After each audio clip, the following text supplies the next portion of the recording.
예레미야서 21장 1절로 13절 말씀 우리 한 목소리로 봉독하겠습니다. 시작. 여호와께로부터 예레미야에게 말씀이 임하니라.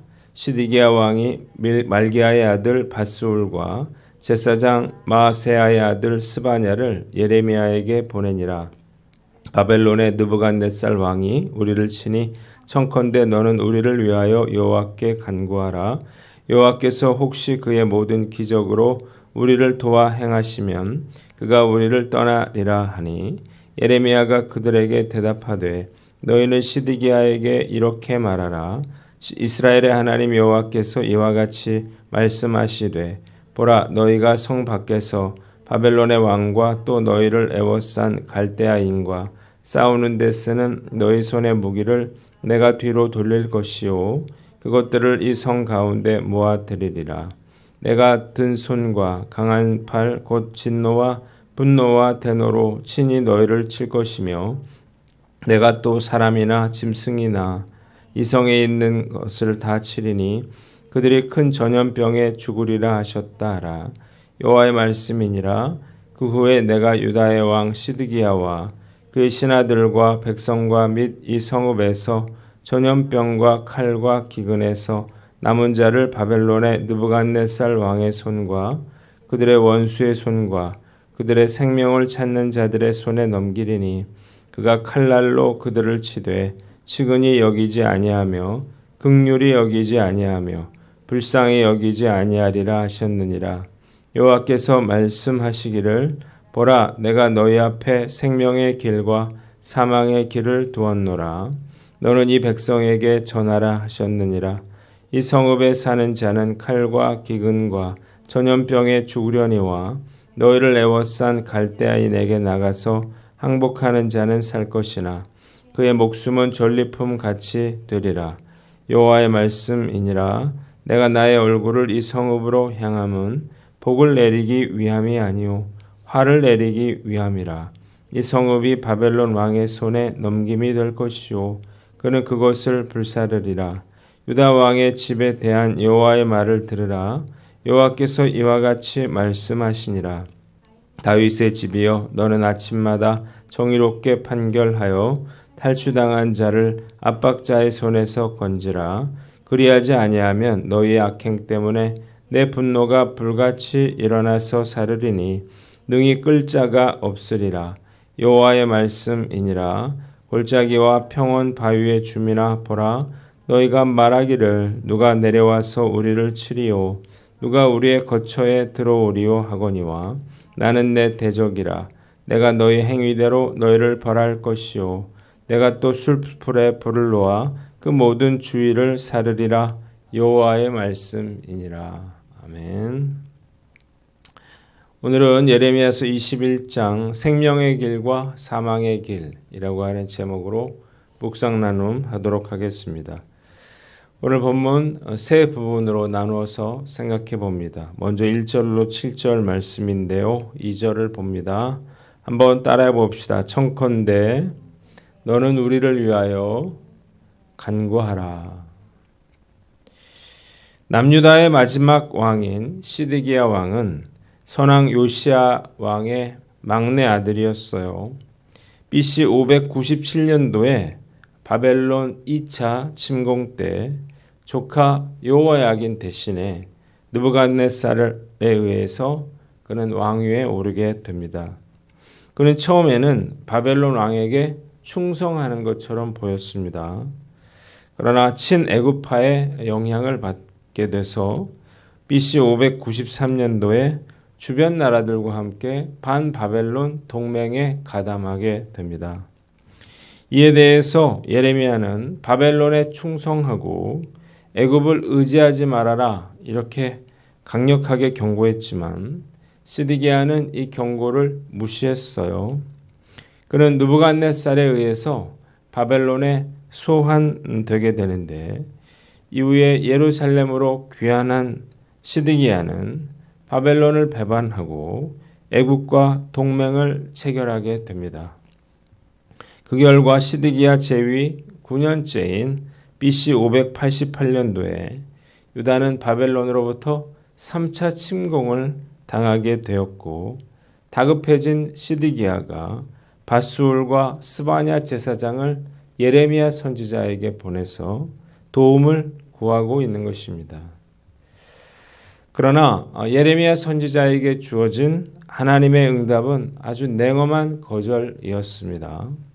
하나님 4절에 보니까 너의 손에 가진 병기를 내가 돌이킬 것이다. 그렇게 말하고 있어요. 이것은 하나님께서 유다의 군사들로 하여금 전의를 상실하게 하여서 병기를 거두고 성 안으로 도망치는 것을 의미했습니다.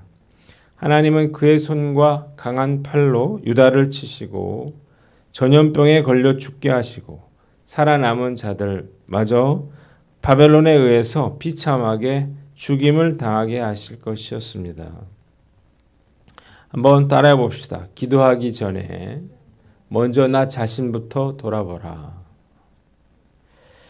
시드기야는 애굽과 동맹을 맺지 말라고 하는 예레미야의 경고를 무시하다가 급박한 상황에 처하게 되자 그제서야 비로소 예레미야를 찾아와서 기도를 요청하고 하나님의 도우심을 구했습니다. 그의 기도와 바람은 응답될 수 없었죠. 그의 기도가 진심 어린 회개에서 나온 것이 아니라 어떻게든 이 현재의 위기에서 벗어나고 보자라고 하는 그런 마음에서 비롯된 것이기 때문이었어요. 이런 기도는 응답되지 않습니다. 아예 기도조차 하지 않은 것보다는 낫지 않겠느냐 이렇게 스스로 생각할 수 있을지 몰라도 본인 생각에 불과하다는 것입니다.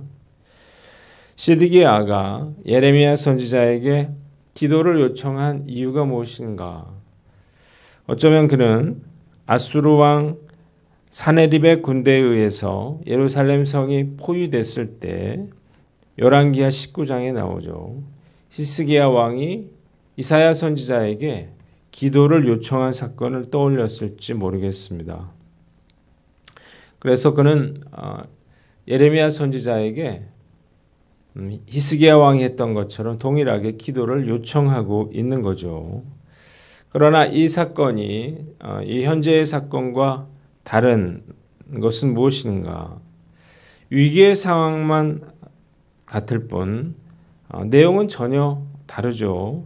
히스기야의 경고는 시드기야의 경고와 비교할 수 없고 늘 이사야 선지자의 말씀에 경청했던 이 히스기야와 달리 시드기야는 늘 예레미야의 선지자의 경고를 무시했기 때문이에요. 악을 행하고 하나님의 경고를 무시하면서 위기 때에만 하나님을 찾고 기도하는 것, 이런 기도는 응답될 수 없다는 사실을 아시기 바랍니다. 왜냐하면 그 위기 상황 자체가 하나님이 내리신 징계일 수 있기 때문이에요. 말씀을 보면서 얼마든지 저도 이렇게 시드기야와 같이 이렇게 내가 필요할 때만 다급할 때만 하나님을 찾을 수 있겠다 이런 생각이 들어요. 죄악을 품고 기도하면 응답되지 않는다는 사실을 알고 우리가 기도하기 전에 먼저 우리의 자신부터 돌아볼 수 있는 저와 여러분들 되시기를 주님의 이름으로 축원합니다. 두 번째 본문은 8절로 10절인데요. 8절을 봅니다. 한번 따라해 봅시다. 내가 너희 앞에 생명의 길과 사망의 길을 두었노라. 하나님은 예레미야에게 백성들로 하여금 두 가지 길을 선택하라 이렇게 말씀하십니다. 하나님은 그들 앞에 생명의 길과 사망의 길을 두셨어요. 생명의 길은 그들을 에워싸고 있는 바벨론에게 항복하는 것이고 사망의 길은 바벨론과 끝까지 맞서 싸우는 것이었습니다. 만일 그들이 바벨론에 항복하게 되면 그들의 목숨은 건지게 될 거지만 저항하게 되면 칼과 기근과 전염병으로 죽게 될 것이었습니다. 한번 따라해 봅시다. 이해되지 않아도 순종하라. 바벨론에 항복하라고 하는 하나님의 메시지 때문에 예레미야 선지자가 백성들에게 그 무서운 핍박과 박해를 받았던 것입니다. 백성들이 예레미야를 매국노로 생각했기 때문이에요. 그러나 바벨론을 유다를 징계하기 위한 도구로 삼으신 분은 바로 하나님이셨죠. 때문에 징계를 피하는 길은 바벨론에게 항복하는 길이었습니다. 말씀을 묵상하면서 백성들이 이 항복하라고 하는 하나님의 말씀에 순종하기가 쉽지 않았겠다, 그런 생각이 들었습니다. 바벨론에 항복하는 것은 곧 나라를 빼앗긴다고 하는 것을 의미하기 때문이죠. 그러나 이 모든 일이 그들의 범죄함과 불순종으로 인해서 일어난 일이었어요. 그래서 이해고 뭐고 따질 상황이 아니었던 거죠. 무조건 순종하는 것만이 그들의 살 길이었습니다. 신앙생활을 오래 해오면서 무조건 순종하는 거, 이게 참 중요하다, 그런 생각이 듭니다. 이유를 따지면 우리가 순종할 수가 없기 때문이에요. 이런저런 그런 핑계들, 이런 것들이 당연히 있게 마련이죠. 저는 어떤가 한번 생각해 봤는데 제 성향상 이해되지 않는 것, 이게 순종하는 게 쉽지가 않아요. 뭔가 따지려고 그러고, 그리고 머리가 이해가 돼야만 몸이 움직이게 되는 것 같아요. 좀 생각해 보겠다, 이런 자세가 아니라 하나님이 어떤 말씀을 하시든 우리가 즉시 순종할 수 있는 저와 여러분들 되시기를 주님의 이름으로 축원합니다. 마지막으로 11절로 14절 말씀입니다. 14절을 봅니다. 한번 따라해 봅시다. 내가 내 행위대로 너희를 벌할 것이요. 하나님은 유다 왕실을 향해서 이번에 또한 선포하십니다. 정의롭게 판결하여 억압당하는 자들을 구해주지 않으면 하나님의 분노가 불같이 타올라서 그 누구도 그 분노의 불을 끌 자가 없을 것이다 라고 하는 것입니다. 예루살렘 성은 기드론 골짜기와 흰놈의 골짜기로 둘러싸여 있고 해발 약 한 800m 되는 고지에 있었습니다. 지정학적으로 적군의 침공에 대비하기가 매우 유리했어요. 이런 난공불락의 지형적인 위치로 인해서 예루살렘 거민들은 자신들의 안전을 의심치 않았습니다. 그러나 아무리 안전한 곳에 거한다 하더라도 하나님은 그들의 행실을 따라서 그들을 벌하시고 모든 것을 다 불살라버리겠다, 그렇게 말씀하고 계십니다. 하나님께서 이 다윗의 자손들로 하여금 유다 왕실을 세우게 하신 이유가 무엇인가? 하나님을 대신해서 공의와 정의로 백성들을 다스려라고 하는 것입니다. 때문에 억압하는 자들로부터 억울한 자가 없도록 그렇게 공정한 재판을 하는 것은 유다 왕실의 가장 중요한 그러한 책무였습니다. 그러나 그들은 이에 실패했어요. 이것은 유다 왕실의 존재 의미를 상실하는 것이기 때문에 결국 하나님의 진노의 심판을 피할 수가 없게 되는 것입니다. 하나님은 그들의 행실에 따라서 그들을 심판하시겠다, 그렇게 말씀하고 계십니다. 한번 따라해 봅시다. 하나님 앞에서 정직하게 살라. 나는 너의 행실에 따라서 벌하겠다고 하신 이 하나님의 말씀 앞에서 두려운 그러한 생각이 듭니다.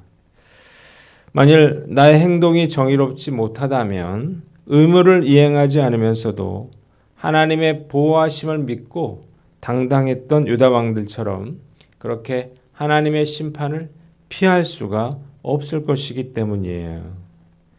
사람들은 저의 겉모습만을 보죠. 그러나 마음 중심을 보시는 하나님께서 지금도 저와 여러분들의 폐부와 심장을 꿰뚫고 있다는 사실을 우리가 알아야 한다는 것입니다. 하나님께서 지금 저와 여러분들을 보실 때 어떤 평가를 내리실까요? 스스로 잘하고 있다 이렇게 착각해서는 안 되겠죠. 제가 가장 싫어하는 게 바로 하는 척 하는 거예요. 경건한 척, 착한 척, 정직한 척 하다가 내가 행한 대로 하나님의 징계를 받게 된다, 벌을 받게 된다고 한다면 너무나 부끄럽고 또 수치스러운 그런 일이 아닐 수 없습니다. 나의 행동 하나하나가 주님 앞에 어떻게 보일 것인가 우리가 늘 생각해야 되는 거예요. 오늘 나는 어떤가? 내 행위대로 내가 너를 벌하겠다고 하신 그 하나님 말씀 앞에서 오늘도 정직하고 거룩하고 순결하게 살아가시는 저와 여러분들 되시기를 주님의 이름으로 축원합니다. 기도하겠습니다.